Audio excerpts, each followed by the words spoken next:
Assalamualaikum warahmatullahi wabarakatuh.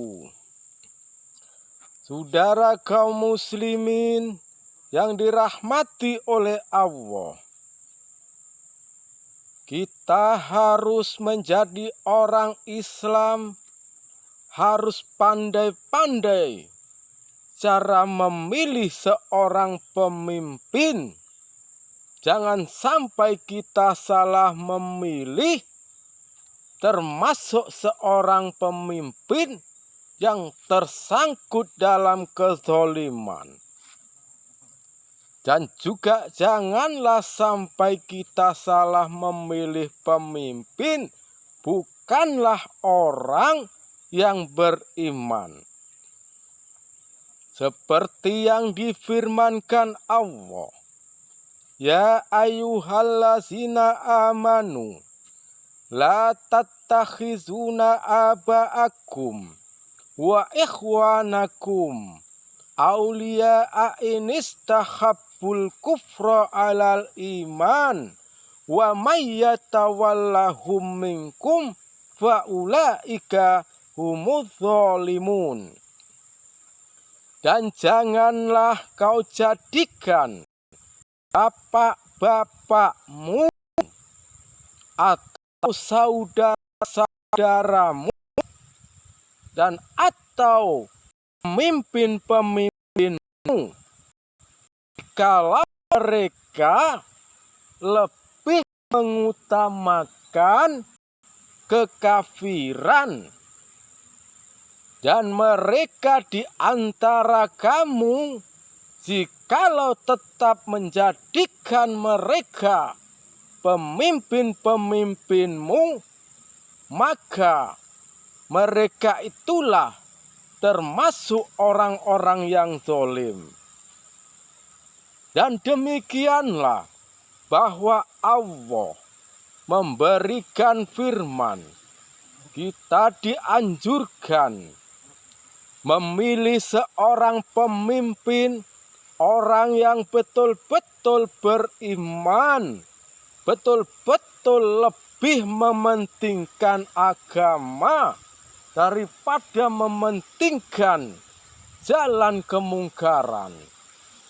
Kalau di antara kita salah memilih seorang pemimpin, dan yang dipilih jikalau orang itu bukanlah orang yang ahli ibadah atau bukanlah orang yang taat kepada Allah atau bukanlah orang yang betul-betul menjadi hamba Allah, kita jangan sampai memilihnya.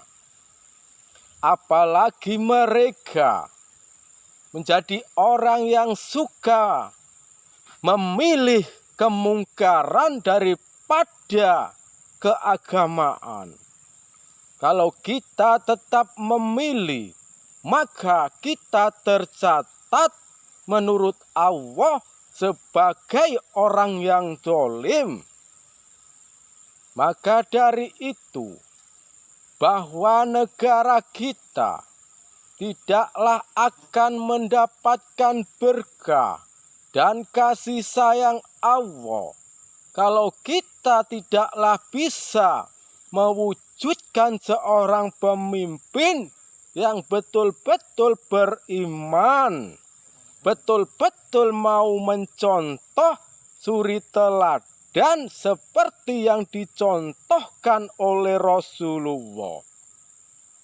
Karena sebagai seorang pemimpin, ibaratnya seorang bapak yang betul-betul berkuasa, mempunyai kedudukan yang tinggi dan harus bisa mengayomi seorang warga rakyat dan segala seluruh masyarakat. Kalau mereka tidaklah bisa mengayomi dan tidaklah bisa memberikan contoh seperti apakah orang hidup dan seperti apakah tentang hidup sebagai seorang pemimpin, dan juga seperti apakah contoh yang dicontohkan oleh Rasulullah. Kalau mereka hanya mempentingkan jalan kemungkaran, maka kalau kita tetaplah memilih, maka kita akan dituntut oleh Allah di akhirat nanti. Maka dari itu, kita harus berhati-hati cara memilih seorang pemimpin. Dan janganlah sampai kita ini lemah iman dan mudah disuap dan mudah dikasih uang supaya mau memilih seorang pemimpin tanpa melihat sifat dan akhlaknya, tanpa melihat keimanannya. Apakah mereka itu orang yang taat kepada Allah, atau orang yang betul-betul mau mencontoh suri teladan yang diberikan oleh Rasulullah.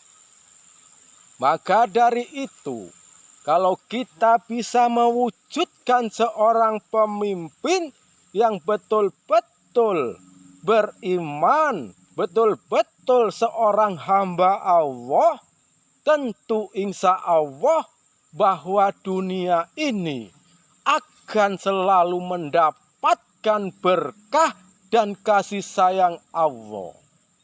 Karena dunia ini tentang musibah, tentang mara bahaya, semuanya itu ada di tangan kita masing-masing dan juga ada di tangan seorang pemimpin. Jikalau seorang pemimpin bisa mengayomi, bisa memberikan contoh sebagai seorang bapak atau seorang pemimpin, lalu memberikan contoh seperti yang dicontohkan oleh Rasulullah, tentu insya Allah dunia ini akan mulia. Tentu dunia ini akan betul-betul mendapatkan rahmat. Tetapi jikalau kita salah memimpin, tentu tidak ada henti-hentinya musibah dan mara bahaya di dunia ini. Dan maka dari itu, kita sebagai orang Islam, marilah berhati-hati dan betul-betul memahami dan mentaati apa yang difirmankan oleh Allah. Dan juga seperti apakah yang dicontohkan oleh Rasulullah. Hanya demikianlah yang saya sampaikan terhadap sahabat semua atau saudara-saudara semua, termasuk sahabat kaum muslimin dan muslimat. Semoga ada manfaatnya dan juga semoga ada hikmahnya. Saya akhiri. Assalamualaikum warahmatullahi wabarakatuh.